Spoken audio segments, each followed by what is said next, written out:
This is very interesting. The wedding of George Hall and Helen Reed Anderson, March 27th, 1912. This is a dedication from a family friend. I'm going to come back to this in a minute. Pretty interesting, though. He wrote that from L.A. on March 22nd.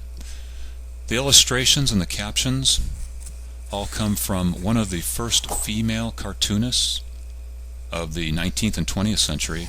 Her name was Albertine Randall Whelan. She used both her maiden name and her husband's name, which was interesting back then, probably for business purposes. The references here are to Shakespeare as well as Bible proverbs. This one, All is Well That Ends Well, that was one of Shakespeare's great pieces. And this is one of the wedding invitations. You'll note here, this was for the wedding of Kate and Harry Maltby. So it was as it turns out, it was a double wedding. The Anderson sisters were getting married. This is Helen Reed Anderson's wedding book. There was another one that was similar to this. It was less populated. We found this one to be a lot more interesting. This is the guest list. Maybe 150 or so were invited.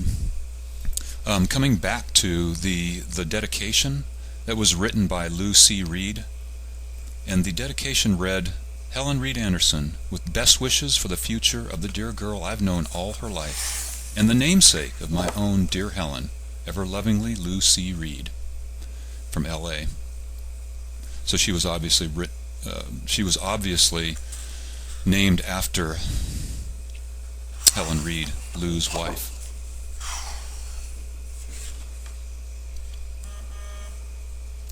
Helen was a pretty petite woman. She was small.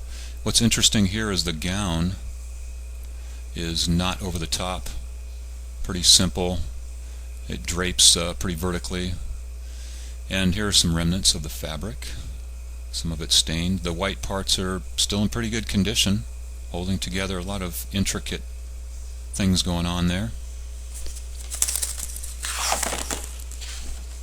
And the bride and groom here on this page. He looked like a fairly hard-working guy, George Hall, in this photograph. Interesting portrait of him. And then she's got a formal portrait of herself, Helen Reed Anderson.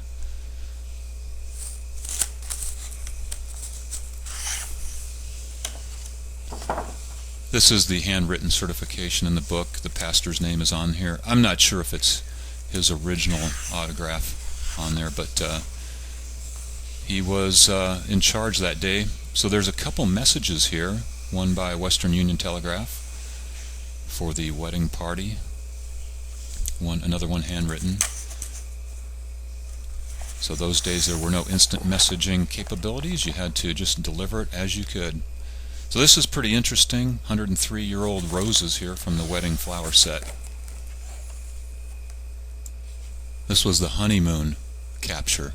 So the bride wrote this as an epilogue to the honeymoon. I'm going to read this out loud, but it's very cool in that she writes, our senses seemed to be stunned. We took our extended trip to Kansas City, remaining only 2 days. We spent the larger part of the time at the Moore Hotel. The times passed in only a few minutes. The larger part of our senses seemed to be stunned, so that hours remained only minutes. We were the only one in Kansas City at the time, therefore nothing went wrong. If the cars were not at the corner, it was only a pleasure to wait for it. As you can see there, the local Kearney newspaper chronicled the wedding in a couple different ways with those newspaper articles, and then that $5,000 reward for stealing 2 dresses, a wedding suit, socks, and a brush and comb. Just a funny thing that happened in that newspaper there. So this is a history and a recording of the various domiciles that George and Helen Hall lived in, from apartments to homes they bought. They moved across the country. They stayed in Missouri for a number of years. They bought a house in Liberty, fixed it up, lived in there for a number of years. It looked like about 12 years. They moved to Colorado when they lost their house in Liberty. It was in 1935, so it was probably due to the Depression and a loss of money all around. They lived in Colorado for quite a while, Denver, Fort Collins. They moved to San Francisco at one point and lived there for a couple of years, then moved back to the Missouri area, living in Kansas City and Franklin. Very interesting commentary on the life of the family after the wedding. The wedding album recording of where the family lived ends about 1950, back in the Kansas City area.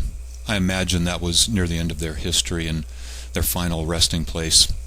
Coming back to the illustrator and captionist for the wedding album, Albertine Randall Whelan. It's pretty interesting. If you want to check it out, she did the Dumb Bunnies in 1931, a self-published popular comic strip.